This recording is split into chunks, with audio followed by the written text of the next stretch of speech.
Hey guys, I got some bad news. This weekend I crashed my drone hard, like dead hard. So let's talk about what happened, what I could have done to prevent it, and what happens now. Stay tuned. What the hell? No, no, no, no, no, no! Okay, so I had a great weekend of flying my drone. Mardi Gras is a huge deal in St. Louis, and the festivities are right by my house, so I was able to get some good aerial shots of the crowds.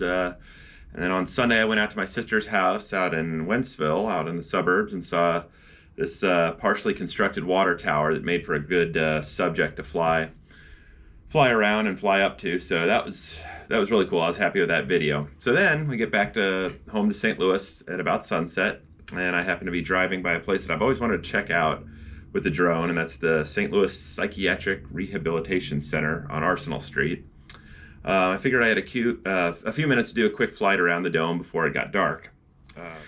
Now, people in St. Louis are pretty familiar with this building. It's been around for like over 150 years. It's got this big dome that's kind of just a part of the South St. Louis skyline, I'd say.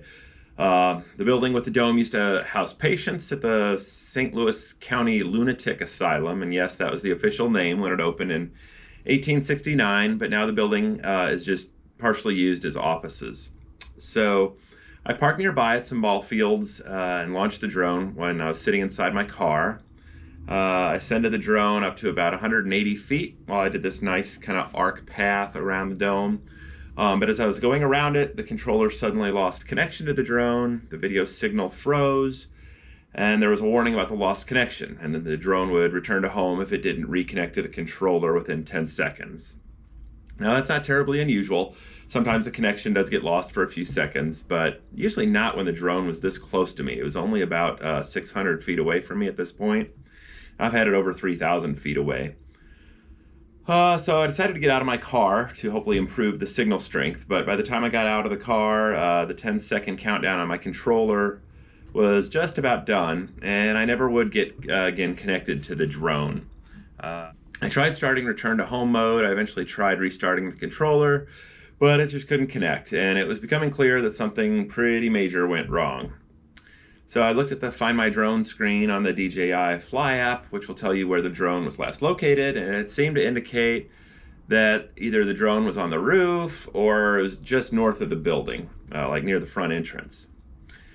So I have the DJI Refresh Care warranty where DJI will replace the drone if it crashes, but you have to recover the drone. So I was really hoping it wasn't on the roof because then I would be out of luck. So I drove over to the nearby YMCA parking lot and walked over to a row of signs that said state property, no trespassing, which was clearly going to be an obstacle for me to try to get my drone back.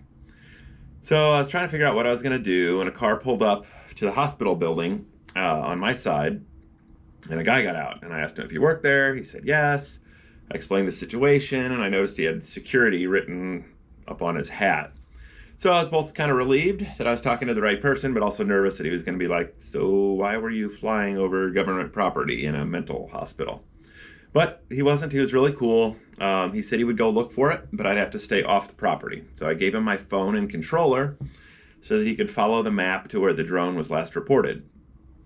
And I watched him walk away, and he walked right up to it, and he picked something up and said, "Is this it?" And shouted over to me, "Is this it?" Which I thought was kind of a funny question because, yeah, if it was a drone, that was probably it. He brought it over to me, and I was happy to see it, but I was sad to see that it was really jacked up. Two arms were broken off, things were dangling off of it, the camera and the gimbal were just totally smashed up. Anyway, I thanked the security guard a lot, and I got out of there. All right, so what happened? Well, unfortunately, the video recording from the drone was corrupted in the crash, but thankfully, using some tools I found online, I was able to recover the video and better understand what happened. And you can tell from looking at the video that everything was going fine with my circle around the dome until the moment the dome comes between me and my controller. And my best guess is that the cast iron dome is just a real radio blocker because the drone just instantly stopped moving behind the dome, even though I never stopped doing my turn, my circle around it. The drone hovers for like 10 seconds there without a radio connection, And then it clearly enters the return to home mode because it does a jerky turn towards me and then accelerates to 18 miles per hour and smacks right into the dome.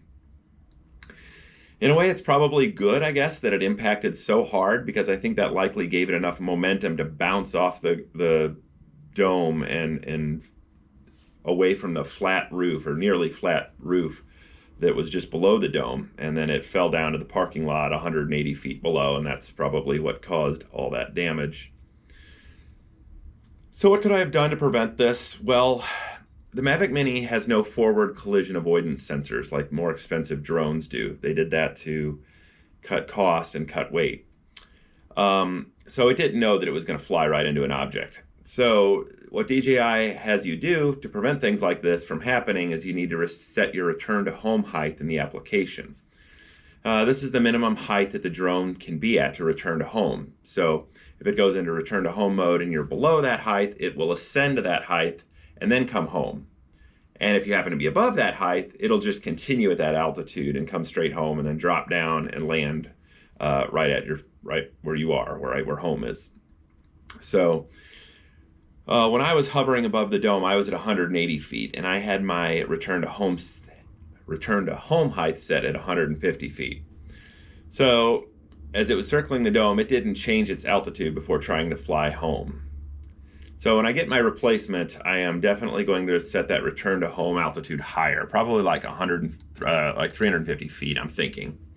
When I set it to 150 feet initially, I guess I was thinking about my neighborhood, which is controlled airspace and restricted to 200 feet altitude because of a nearby airport. And I didn't want to, have any chance of violating that restriction. But I realize now that it's better to have that return to home height high enough to guarantee you won't hit any objects, because it could go into return to home mode at any time. And if it was to lose connection, and sometimes you can lose connection because you're behind a tall object, like I did. So you can always return to home mode once you've reestablished connection, and then get down below any altitude restrictions. So that's my takeaway from this: is set the return to home height way higher than any objects near you to help ensure the drone doesn't run into anything as it attempts to fly home autonomously. So that's it. Thanks for watching. I hope this has been helpful, and maybe I can prevent somebody from crashing their Mavic Mini. Thanks. Happy flying.